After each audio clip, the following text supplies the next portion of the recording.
The state of Texas is set to execute an inmate tonight in the face of growing concerns that he is innocent. Officials rejected Robert Roberson's request for clemency yesterday. He would be the first person in the United States to be put to death for a murder linked to shaken baby syndrome. Some experts say his conviction was based on faulty, outdated scientific evidence. Nikki Batiste is at the state prison in Huntsville, Texas. Nikki, good morning. Vlad, good morning. Robert Roberson is scheduled to die by lethal injection this evening, but he's hoping for a last-minute stay by either the U.S. Supreme Court or Texas Governor Greg Abbott, who could issue a 30-day reprieve to keep him alive. The lead detective in Robert Robertson's case told a panel of Texas lawmakers Wednesday morning he'd gotten it wrong. He's an innocent man, and we are very close to killing him for something he did not do. Brian Wharton first met Roberson in the emergency room in 2002 when he brought his 2-year-old daughter, Nikki Curtis, to the hospital where she later died. He told Wharton his daughter was sick and had fallen off the bed while sleeping. His child was in the emergency room. She was in desperate circumstances, and he was not particularly emotional. He answered questions when we talked to him. He was very cooperative, but you just never got a feeling that what was going on around him bothered him. Roberson was diagnosed with autism after his conviction. The condition can sometimes make it difficult to express emotions in ways that are deemed socially appropriate. Wharton says he's ashamed he misunderstood the behavior.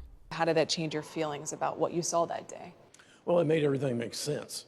Now I have a name for it. Now I can understand it. It would have been nice to have known back then, sure.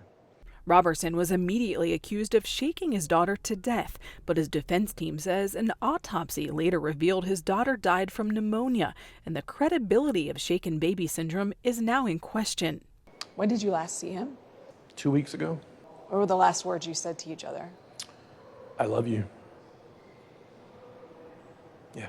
34 shaken baby cases have been exonerated in 18 states and the U.S. Army since 1992. Robert was instantly judged with suspicion. On Tuesday, Gretchen Sween, Roberson's lawyer, asked the U.S. Supreme Court to halt his execution.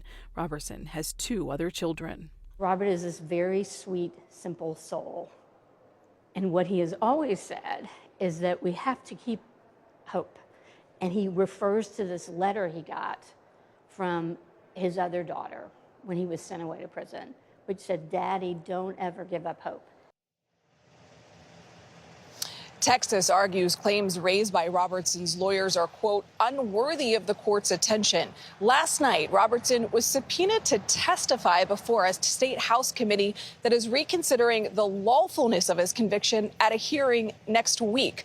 A spokesperson for the Department of Criminal Justice told us it will consult the Attorney General's office on the appropriate next steps. Tony?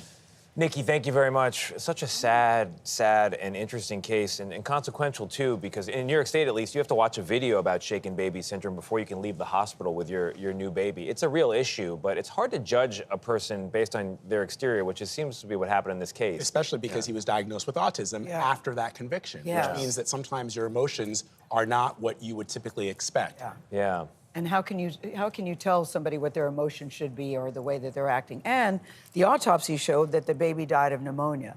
So many questions here in terms So many, yeah. And execution is a pretty I was just going to say permanent that's a very solution final here. thing Yeah, for something very final. that still is very controversial.